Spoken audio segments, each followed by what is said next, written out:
The Historical Gamer here, and welcome to my channel. And today we're going to be covering my top 10 list of Switch 2 games announced at the recent Nintendo Switch 2 Direct. All I can say is I am so hyped. Starting at 10th and working our way to 1st, let's go.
Number 10 is the enhanced port of The Legend of Zelda: Tears of the Kingdom.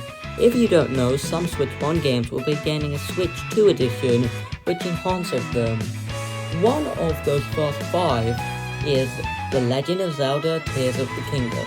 It's not like I'll be playing the game for the first time. If you've been following my channel, you will have seen my first impressions video, but the upgrade does seem quite nice, especially the loading times, and I think the HDR helping with the colours will make the game look absolutely beautiful. This could even counteract the fact that the games that try to be realistic on the Switch, such as Pokemon Scarlet or Breath of the Wild, end up looking a bit like Sonic 06. So I'm actually quite excited about that, as well as the fact that since quite a few of my friends have played Tears of the Kingdom and enjoy it, that means that sharing our creations around seems like it will be fun. As somebody who really likes hidden collectibles and hidden lore in games, I think Zelda notes will be quite fun to use.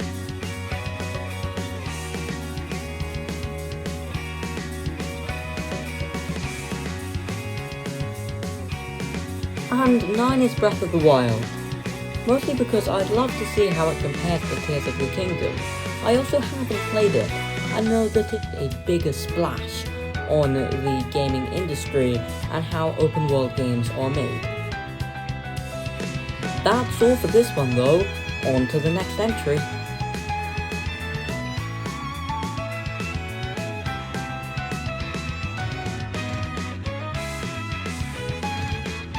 A new 3D Donkey Kong game, the sequel to Donkey Kong 64 maybe, or at least the first 3D platformer in the Donkey Kong series since then. It's Donkey Kong Country Bonanza.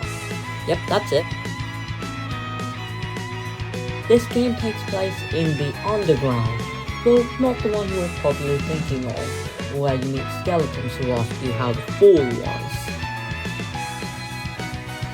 Game's art style looks amazing, and I think the new Donkey Kong design looks a lot better than in Mario Kart, though still doesn't sit quite right with me, and Donkey Kong's ability to smash up the terrain and use it to his advantage seems almost like it will work as the Breath of the Wild physics system of this game, but obviously not to the same extent. The environments seem extremely open, with creative character design, and lighting that looks like it came straight out of the Hedgehog Engine 2. To be frank, it looks like it could go toe-to-toe with Sony's Astrobot, and that's quite a big achievement, as somebody who thinks Mario is the best gaming franchise ever, I thought Astrobot is better than about half of 3D Mario. With expressive animation and what looks like creative power-ups, I think this could be amazing 3D platformer, and most certainly a unique entry in the Donkey Kong series. On to the next.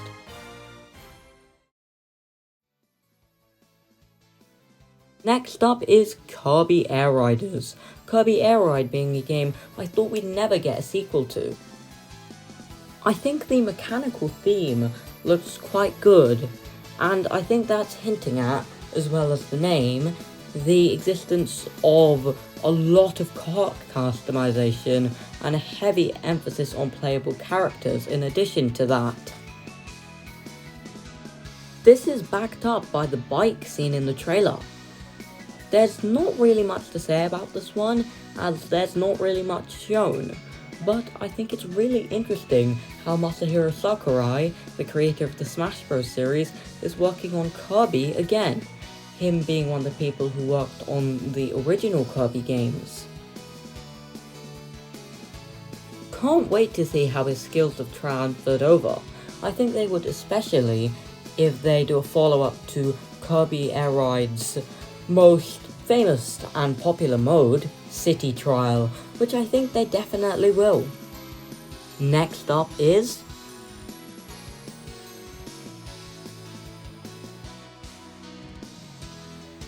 a new Hyrule Warriors game, Hyrule Warriors Age of Imprisonment, set at the founding of the new Hyrule, essentially starting the part of the timeline that Breath of the Wild and Tears of the Kingdom takes place in. This could help clear up a lot of issues, and Zelda's moves look extremely cool, though I'm worried that the amount of enemies that was shown would lack even the Switch 2. The vast Zonai cast seems to be quite different from normal, so I doubt usual Zelda characters will be returning. Zelda's magic looks cool, and the visuals really conveying the theme of light versus dark is as well. Though I've noticed that the visuals aren't really on the same level as something like Donkey Kong Bananas are. Also, the mech fights look amazing, and I assume will be their own gameplay style. So that's all for this one.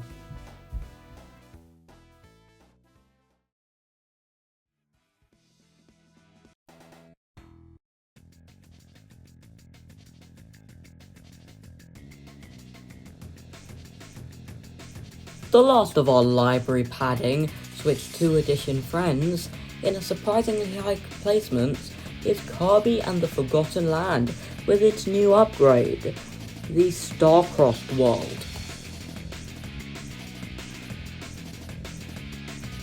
To be honest, I'm not really even sure what it is, but from what I've seen of Forgotten Land, it looks amazing, and on the Switch 2, I assume the vibrant colours will pop even more, making it look even better.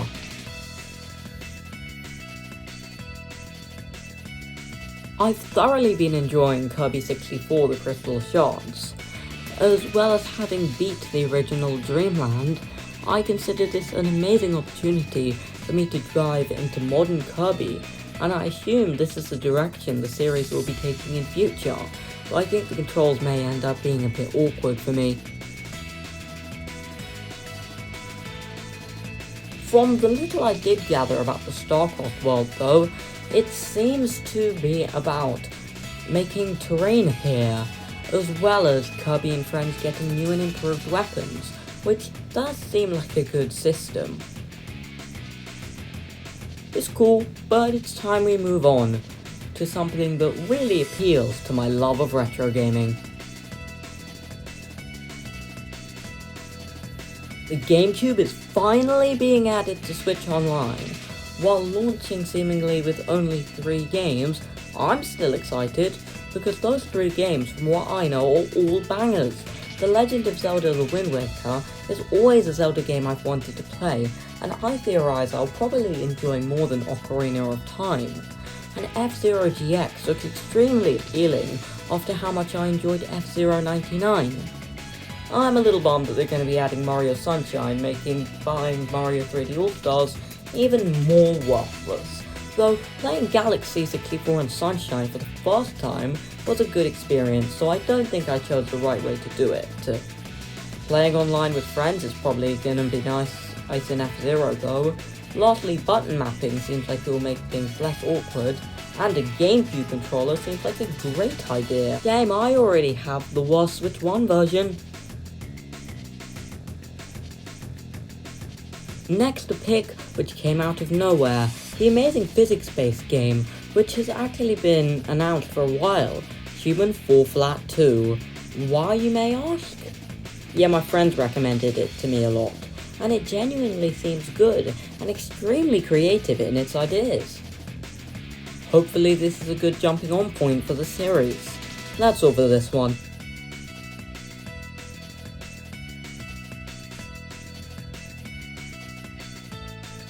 Our runner-up is a basic pick, but surely a good one. That being Mario Kart World. As somebody who's gotten way too good at Mario Kart 8, this is going to be an amazing experience for me. The tracks look creative, and it has an almost Odyssey or Sonic Unleashed-like immersive theme that persists throughout the entire game. A new art style, and even grinding on rails and Sonic Lost World parkour. There is a variety of crazy characters, new and returning items. There's even a world map connecting these places. The remakes of tracks seem to be almost completely different. And when I say new characters, all these characters seem to also have a variety of costumes. During links, as well as some of the new items, to Tour. Even the name, Mario Kart World, is kind of similar to Mario Kart Tour. Put the two together and you get Mario Kart World Tour. Except this isn't in the boring real world, it's in the Mario world, allowing for extremely creative track design. As you've seen, there seems to be a practically endless number of routes through these tracks, contributing to the fact that this new Mario Kart has an open world mode and what is essentially a battle royale mode, which is extremely exciting, to be honest. It's not a new 3D Mario, but it's a Mario Kart that's open world where you can grind on rails. I'm just hoping in the almost open world mode for each of the individual tracks, maybe there's some sort of missions you can do, like in Mario Kart DS. You can tell this game is going to be good because it's essentially the flagship title for the Switch 2, being showed off in the initial announcement trailer, as well as the fact that it's gaining its own direct due to the amount of stuff they have to reveal about it, and it being bundled with the game for £50 more.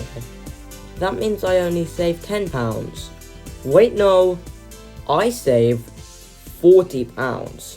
That's if I'm buying physical, which is absurd. No matter how good this game is, it should not be £90. That's all for this entry. On to the game from the Switch 2 Direct that I am most hyped for.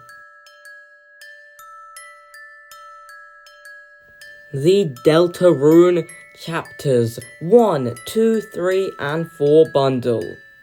We know Chapter 5 is coming out this year, but this doesn't seem to be in the bundle. Unlike Mario Kart World, I think the most this will be priced at, due to the way Fox prices things, is about £30. I have been loving Undertale, and from what I know about Deltarune, it seems awesome. While the lore isn't quite as deep, the gameplay runs much deeper than Undertale.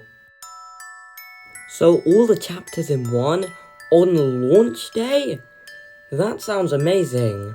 So if I do end up getting the console on launch day, this is probably what I'm going to be playing. If I get any games, that is. If not, then I'll probably just be playing the GameCube emulator and Wind Waker. So, let's end off this list with an amazing pick, and time for the YouTuber outro.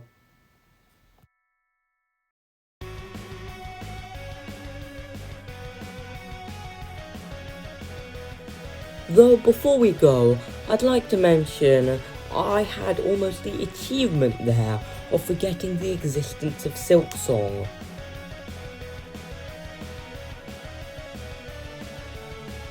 Anyway, this was The Historical Gamer, and thanks for watching this video. Like if you liked it, and maybe if you've liked a couple, subscribe.